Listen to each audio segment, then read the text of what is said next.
আসসালামু আলাইকুম। আশা করছি ভালো আছেন। ওয়েলকাম জানাচ্ছি নতুন একটা ভিডিও দেখার জন্য। আশা করছি ভালো লাগবে। ভিডিও শুরুতে প্লিজ একটা লাইক দিয়ে দেখা শুরু করবেন। সকালে রাইস কুকারে ভাত বসিয়ে দিয়েছি। আর রাইস কুকারে ভাত বসিয়ে তারপরে আমার নিজের জন্য 5 মিনিট মতো সময় রাখি। 2টা খেজুর খেয়ে হাফ লিটার পানি খেয়ে তারপরে রান্নাবান্না নাস্তা বানানো শুরু করে দিই। আসলে সকালে উঠেই তো আমার নাস্তা, দুপুরে রান্নাবান্না সব কিছু একসাথে কমপ্লিট করতে হয়। তার কারণ তো নিজের ফুল একটা এনার্জি দরকার। আর খেজুর খেলেই তো আর হাফ লিটার বা 1 গ্লাস পানি খেলে কিন্তু একদম পেট ভরে যায়, ভালো লাগে। আর আগে থেকে ভেবেছিলাম যে আজকে কয়েকটা গাছ একটু ধুয়ে ক্লিন করব। ঈদ করে এসে ঘরের ভিতরে যে গাছগুলো থাকে রেগুলার 2-1 দিন পর পর পানি দেওয়া হয়, কিন্তু গাছগুলোতে পাতাতে এত ধুলা ময়লা থাকে সেগুলো ধোয়া হয় না। আজকে বেশ কয়েকটা গাছ ধুয়ে ক্লিন করে নিয়ে জায়গা মতো রেখে দিয়েছি। আসলে সংসারের কাজের পাশাপাশি এগুলো একটা বাড়তি কাজ। আর গাছ যেহেতু ভালোবাসি আর সেগুলোর যত্ন 2-1 দিন পর পর না নিতে পারলেও মাঝে মধ্যে নেওয়ার চেষ্টা করি সব সময়, যে গাছের ধুলা ময়লাগুলো একটু ক্লিন করে রাখার জন্য। যেহেতু একদমই বাসাটা আমাদের রাস্তার ধারে, মেন রোডের কাছে, প্রচুর ধুলা ময়লার এটার কোনো অভাব নাই।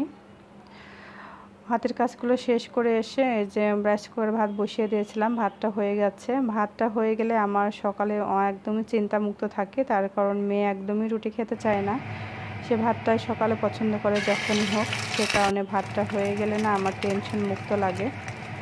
আমাদের দুজনের জন্য রুটি বানিয়ে নিয়েছি আর এই যে 2টা ডিম ভেজে নিচ্ছি। আর মেয়ের জন্য ডিম পোস্ট করে নেব, সে আবার ভাজা ডিম খেতে পছন্দ করে না।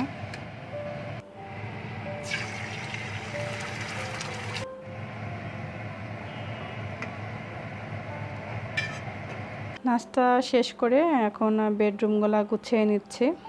মেয়ের বেডরুমের বেডশিটটা চেঞ্জ করে নাই। আসলে গরমের সময় আমার কাছে এই যে বাটিকের যে বেড কাভারগুলো এগুলো খুবই ভালো লাগে আর আরামদায়কও, আর দেখতে সুন্দর লাগে। মেয়ের বেডটা একটু ঝেড়ে নিলাম আর আমাদের বেডরুমটা আর বেডশিটটা একটু চেঞ্জ করে নিব।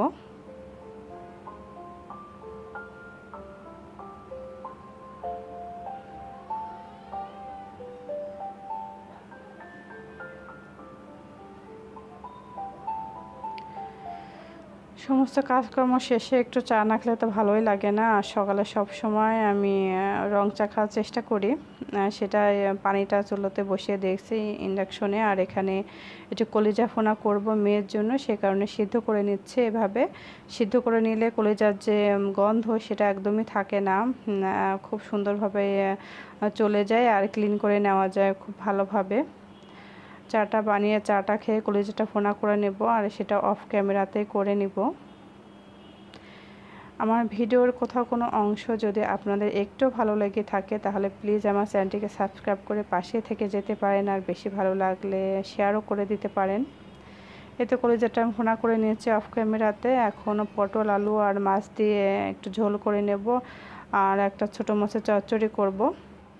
আসলে কয়েকটা টমেটো ছিল, সেগুলো নষ্ট হয়ে যাচ্ছিলো, সে কারণে ভাবলাম টমেটো আর একটা ছোট আলু কেটে দিয়ে ছোট মাছগুলো চচ্চড়ি করে নিয়ে। আর ছোটো মাছের চচ্চড়ি আমার ভীষণই ভালো লাগে, বড় মাছের চেয়ে ছোট মাছটা ভীষণই ভালো লাগে। আর সেটাই করে নিচ্ছে। রান্নাবান্নার কাজটা এক হাতে একদম শেষ করে তারপরে কিচেনটা ক্লিন করে বের হব। আর আজকে আমি কিচেনের একটা স্পেশাল ভিডিও শেয়ার করছি। তার কারণ কিচেনে যেহেতু আমরা দিনের অনেকটা সময় কাটাই আর কিচেনটা সুন্দর করে সাজিয়ে গুছিয়ে পরিপাটি করে রাখতে পছন্দ করি।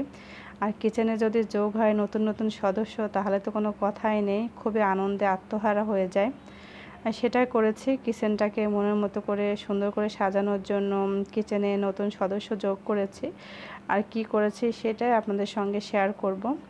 এরই মাঝে রুমগুলো তো পরিষ্কার করে নিয়েছিলাম, কিন্তু ড্রেসিং টেবিলের উপরের অংশটা গুছিয়ে নিয়েছিলাম না, সেটা এখন গুছিয়ে নিলাম।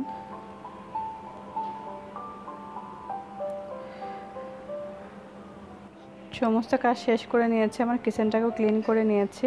আর আমার কিচেনটা খুব একটা বড় না, ছোট। আর খুব যে ছোট সেটাও না, কিন্তু কিচেনে যেহেতু ক্যাবিনেট আছে আমার, সেভাবে কোনো সমস্যা হয় না। আর ক্যাবিনেটটা একটু এক সাইডে পুরো উপরের অংশ ছিল, নিচের দিকে ছিল না, ওইভাবে ফাঁকাই ছিল। সে কারণে নিচের অংশ, মাঝের অংশ থেকে পুরো নিচের অংশটা এভাবে আবার নতুনভাবে ক্যাবিনেট করে নিলাম। আর দেখতে তো ভীষণই ভালো লাগছে আমার কাছে।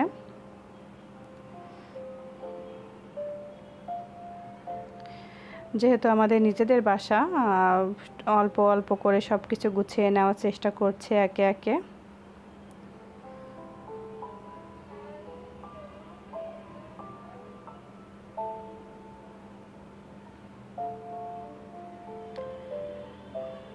আর কিচেনে আমি বাহিরে খুব কম জিনিস রাখার চেষ্টা করি, যেহেতু আমাদের বাসাটা পুরো দক্ষিণ দোয়ার, প্রচুর ধুলা ময়লা হয় একদম রাস্তার পাশে, ধুলা ময়লার একদমই অভাব নাই।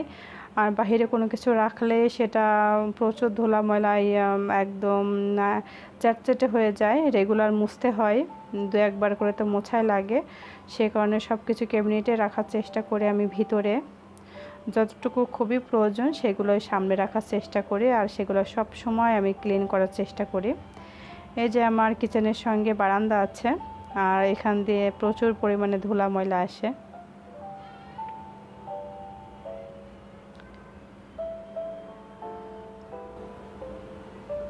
আশা করছি আমার আজকের ভিডিওটি ভালো লেগেছে। সবাই ভালো থাকবেন, সুস্থ থাকবেন, সবার জন্য দোয়া করবেন। আল্লাহ হাফেজ, আসসালামু আলাইকুম।